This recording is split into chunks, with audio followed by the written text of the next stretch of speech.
नमस्कार, कैसे हैं आप सब। आज हम बात करने वाले हैं बौद्ध धर्म के बारे में। और आपको मालूम होना चाहिए कि बौद्ध धर्म, जैन धर्म, ये दो टॉपिक इतने इंपॉर्टेंट हैं एंशिएंट हिस्ट्री के लिए। क्योंकि अगर आप लोग एंशिएंट हिस्ट्री जानते होंगे, पढ़ते होंगे, तो आपको पता होगा कि अगर मान लेते हैं 100% हिस्ट्री है एंशिएंट हिस्ट्री, उसमें से लगभग 40% के आसपास सिर्फ यही दो टॉपिक से आते हैं, यानी जैन धर्म, बौद्ध धर्म। सवाल रिपीट होते हैं, सवाल चेंज नहीं होता है। तो आपके लिए बढ़िया मौका है जैन धर्म, बौद्ध धर्म के बारे में पढ़ने के लिए। ये वीडियो आपके लिए है।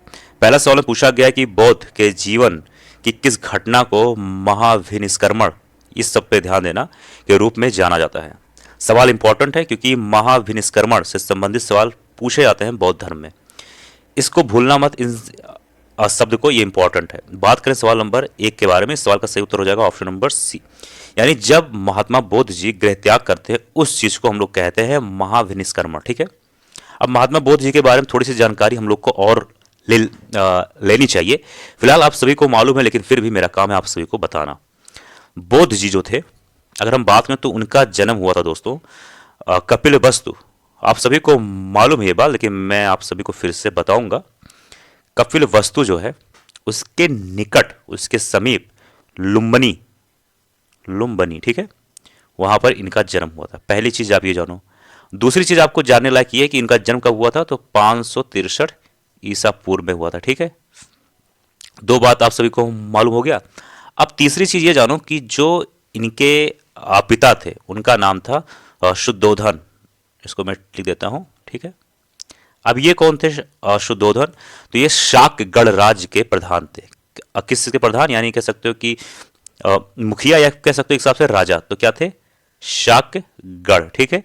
ये चीज ध्यान देना। अब एक चीज और जान लो कि जो इनकी माता थी, उनका नाम था माया देवी। क्या नाम था? माया देवी। और ये माया देवी यानी इनकी माता जी कौन है? तो इनकी माता जी जो थी दोस्तों, वो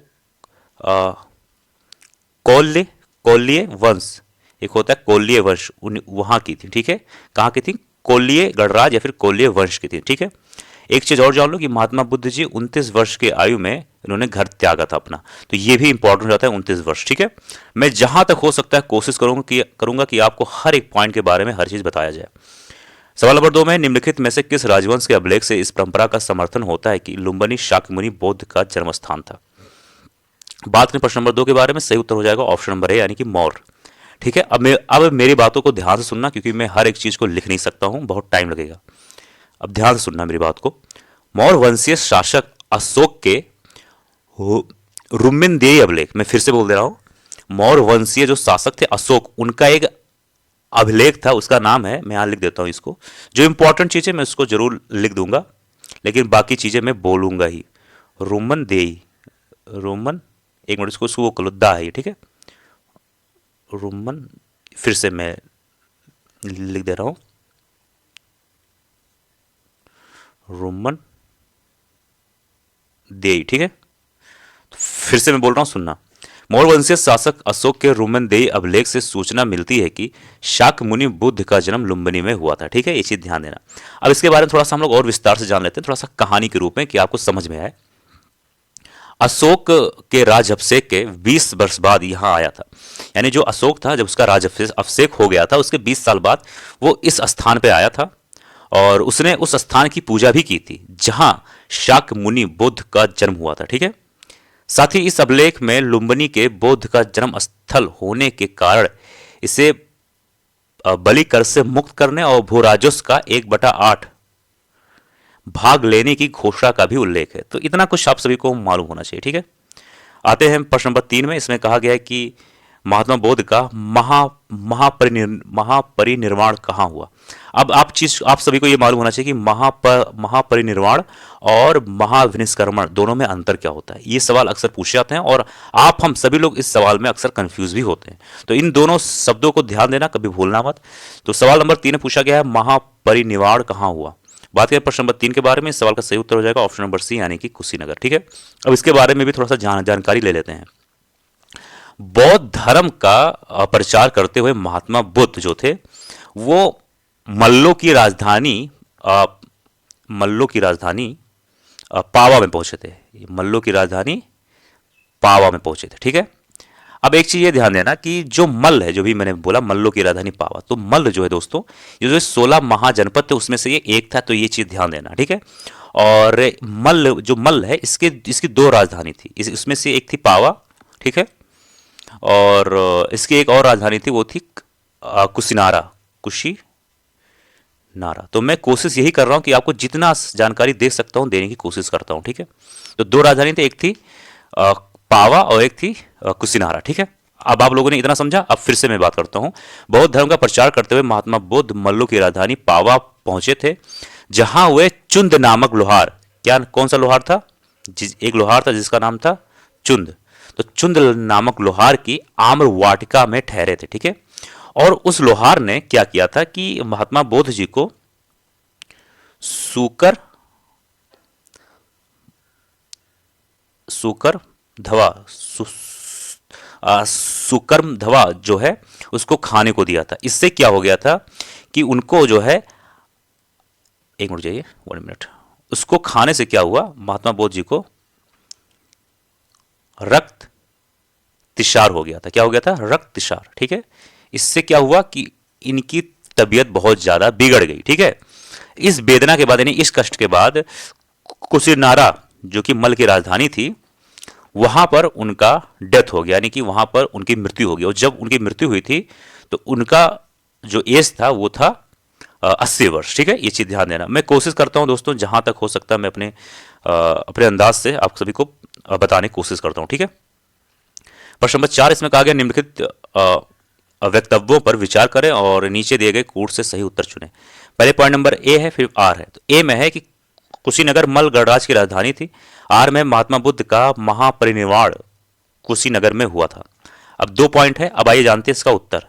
अब यहां पर देख सकते हैं इसका ऑप्शन दिया गया, तो ऑप्शन सही हो जाएगा ऑप्शन नंबर बी। बी यानी कि ए और आर दोनों सही है, परंतु आर जो है ए की सही व्याख्या नहीं है। अगर मैं बात करूं तो इंडिविजुअल ये भी सही है, ये भी सही है, लेकिन आर जो है यानी कारण ए के बारे में सही बात नहीं बताता है। तो आइए थोड़ा सा जान लेते हैं। पॉइंट नंबर ए में है कि कुशीनगर मल्ल गणराज्य की राजधानी थी, तो ये बात सही है। अभी हम लोगों ने बात किया था कि मल्ल गणराज्य की 2 राजधानी थी, एक थी कुशिनारा यानी कि कुशीनगर, और एक थी पावा, तो ये तो बात सही है। महात्मा बुद्ध का महापरिनिर्वाण जो है कुशीनगर में हुआ था, तो ये भी बात सही है, ठीक है। ये चीज ध्यान देना, ठीक। लेकिन क्या आर ए का सही कारण है, तो नहीं, ऐसा नहीं है। क्यों? क्योंकि दोस्तों देखो, ये इंडिविजुअल है, अलग अलग पॉइंट एक दूसरे का सही है, लेकिन अगर हम ये बात करें कि महात्मा बुद्ध का महापरिनिर्वाण कुशीनगर में हुआ था, तो क्या ये इसका कारण, तो खुद अगर पॉइंट को पढ़ोगे तो कोई औचित्य नहीं बैठ रहा है ना, क्योंकि इस दोनों पॉइंट आपस मतलब अगर बात करें तो अलग अलग सही है ना। अब ये कैसे हो सकता है कि ये इसका रीजन कैसे हो सकता है, आप खुद बताओ, ठीक है। तो ये थोड़ा सा दिमाग लगाने वाली बात है। बात करें प्रश्न नंबर 5 में से कहा गया महापरिनिर्वाण मंदिर अवस्थित है, ये सवाल थोड़ा इंपॉर्टेंट हो जाता है, ठीक है। बात करें प्रश्न नंबर 5 के बारे में, सवाल का सही उत्तर हो जाएगा ऑप्शन नंबर ए यानी कि कुशीनगर। आसान था, इसमें कुछ ज्यादा हार्ड है नहीं, ठीक है। अब आइए बात करें प्रश्न नंबर 6 में, इसमें कहा गया गौतम बुद्ध द्वारा अपने धर्म के दीक्षित किया जाने वाला अंतिम व्यक्ति निम्नलिखित में से कौन था। सही उत्तर हो जाएगा ऑप्शन नंबर डी यानी शुभद। इसको मैं और सही तरीके से लिख दे रहा हूं, क्या हो जाएगा, शुभद, ठीक है। ये चीज ध्यान देना, ठीक। जब गौतम बुद्ध जी, जब एक उनके जो शिष्य थे अच्युत लोहार, जिनके द्वारा उनके आम्र वाटिका में जब वो ठहरे थे, ठीक है, उसके बाद जब उनका तबीयत खराब हो गया था, तो फिर गौतम बुद्ध जी ने क्या किया कि वे पावा से कुशिनारा चले गए और वहीं पर उन्होंने शुभद को अपना अंतिम उपदेश दिया था, ठीक है। ये चीज ध्यान देना। प्रश्न नंबर 7 में कहा गया है कि बुद्ध ने अपने जीवन की अंतिम वर्षा ऋतु कहां बिताई, तो 7 का सही उत्तर हो जाएगा ऑप्शन नंबर बी यानी कि वैशाली में। यहां पर देख सकते हैं ऑप्शन थोड़ा सा ऊपर नीचे हो गया, इस पर ध्यान नहीं देना आपको, पीडीएफ बनाते वक्त जरा सा ऑप्शन ऊपर नीचे हो गया है। 8 में कहा गया कि अलार कलाम कौन थे। अच्छा सवाल है, ये इंपॉर्टेंट सवाल है, इसको थोड़ा इंपॉर्टेंट डाल लेना। बात करें प्रश्न नंबर 8 के बारे में, सवाल का सही उत्तर हो जाएगा ऑप्शन नंबर डी यानी कि बुद्ध के एक गुरु, ठीक है। तो महाविनिष्क्रमण के बाद ज्ञान की खोज में महात्मा बुद्ध जी जो थे आलार कालाम के आश्रम में पहुंचे तथा उनसे दीक्षा ली थी। तो ये चीज ध्यान देना, ठीक है। काफी अच्छा सवाल है, काफी इंपॉर्टेंट भी सवाल है, ठीक है। बात करते हैं प्रश्न नंबर 9 के बारे में। इसमें कहा गया है महात्मा बुद्ध ने अपना पहला धर्म चक्र परिवर्तन किस स्थान पर दिया था। 9 के बारे में बात करें, सवाल का सही उत्तर हो जाएगा ऑप्शन नंबर बी यानी कि सारनाथ में, ठीक है।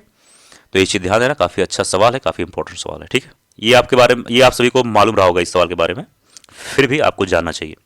प्रश्न नंबर 10 में है, भारतीय कला में बुद्ध के जीवन की किस घटना का चित्रण मृग सहित चक्र द्वारा हुआ है? बात करें प्रश्न नंबर 10 के बारे में, सवाल का सही उत्तर हो जाएगा ऑप्शन नंबर सी, यानी कि प्रथम उपदेश। ठीक है, तो भारतीय कला में बुद्ध के जीवन के प्रथम उपदेश का चित्रण मृग सहित चक्र द्वारा हुआ है। ठीक है, और बुद्ध ने अपना प्रथम उपदेश सारनाथ में मृग दाव में दिया था। कहाँ दिया था?